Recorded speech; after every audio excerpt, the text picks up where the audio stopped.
Hello Year 9, this is Mr. Shaban, and today we're going to have some questions from the past paper and the workbook based on the inheritance and variation. So let's start our lesson.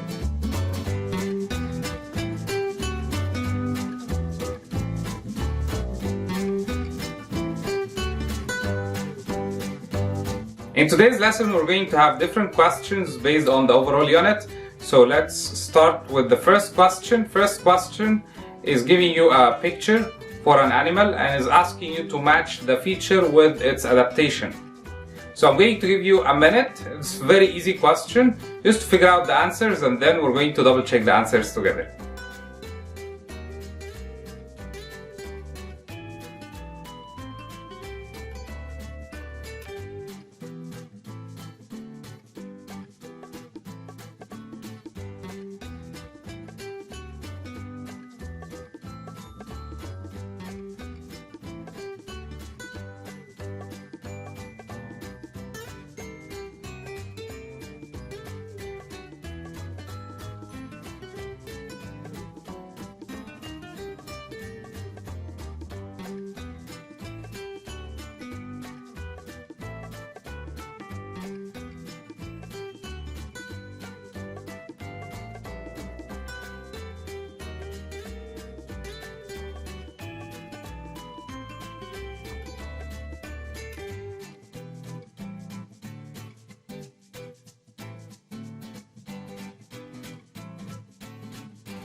Long tail to help them balance when running, a brown skin for camouflage from the predators, and large feet to prevent sinking into the sand.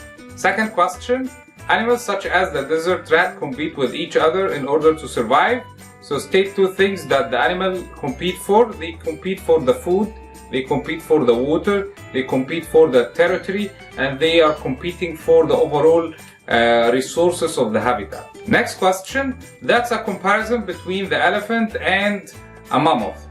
Both of them came from the same ancestor, they're too close together. So I want you to go through these questions, and then afterward we're going to double check the answers together. You have 2 minutes.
The first question: state 2 reasons why scientists would believe them to be closely related, because both of them have trunk and they have tusks.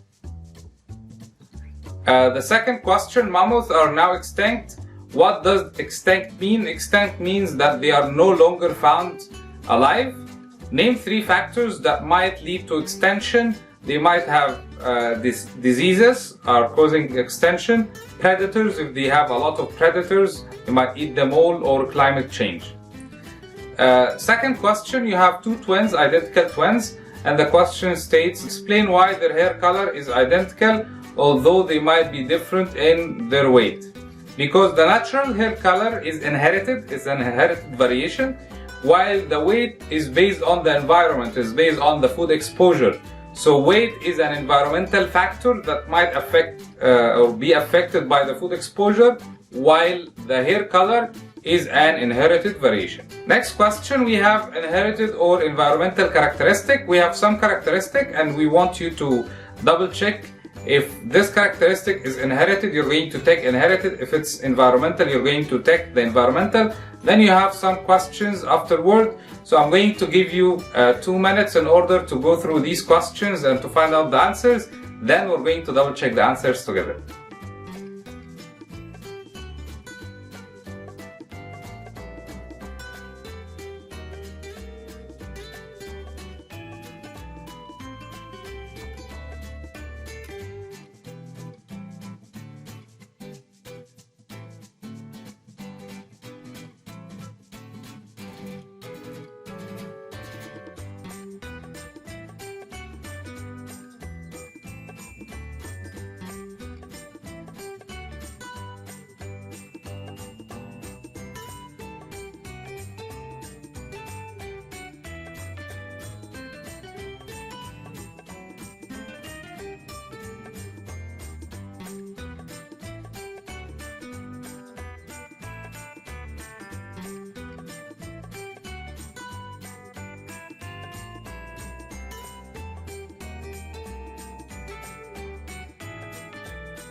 Okay, let's start one by one. Tattoo is an environmental characteristic. Brown eyes is inherited. Blood group is inherited. Scars are environmental. Accident, environmental. Skin color, it can be inherited or environmental based on the condition. So if we're talking about the original skin color, that's an inherited variation. But when the people are exposed more to the sun, the skin color is going to turn darker. And this is going to be an example for the environmental variation. Then second question, who is the person who studied natural selection and survival of the fittest? That's Charles Darwin. What is the natural selection? Natural selection is organisms with the desired characteristic will survive and pass on or pass the characteristic to the offspring. Give an example of natural selection. We can have the rabbit. We can have more than one example. One of these examples are the giraffes. You can look around us. Most of the organisms that are found nowadays, they pass through natural selection. Next question, you have different variety between the plants or the fruits, and you have different people. I want you to go through these questions. Try to figure out the answers. You have 2 minutes, and then we're going to double check the answers together.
For the first question, there are lots of different types of tomatoes, all different colors and tastes. A market gardener decided to try to produce the perfect tomatoes. It must be small, red and sweet tasting. He selected 3 tomatoes to try to help him achieve this. And you have the variety 1 and variety 2 and variety 3. So what the guy need to do is the following. He would select variety 1 and 3 because they each have some of the desirable characteristic, and then he's going to for variety 2 is going to be discarded because it doesn't have the desirable characteristic. Variety 1 and 3 is going to be cross-pollinated in order for them to get an offspring with more desirable characteristic, and from the offspring he should select the offspring that have the most desirable feature and start to cross-pollinate them again, and he's supposed to do so for more than 1 generation in order to get a whole generation with his desirable characteristic. Second question, you have children inherited characteristic from their parents. How is genetic information passed from the parent to the child? Genetic information are passed from the sperm cell from the father side and egg cell from the mother side. When both of them fertilize together, they are going to produce the zygote, which is the first cell for the offspring. Name 2 characteristics that can be inherited from their parents. You can have the eye color, the hair color, the skin color, even the type of hair if it's straight or curly. For this example, it's a piece of cake, it's matching question, so please take 1 minute in order to find out the answers, and then we're going to check it both together.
Okay guys, time is over. Let's start one by one. Natural hair color is genetic. Ear piercing is environmental. Height is both genetic and environmental. The language you speak is environmental. The blood group is genetic. And the weight can be both environmental and genetic. I hope you have enjoyed today's lesson and see you next time.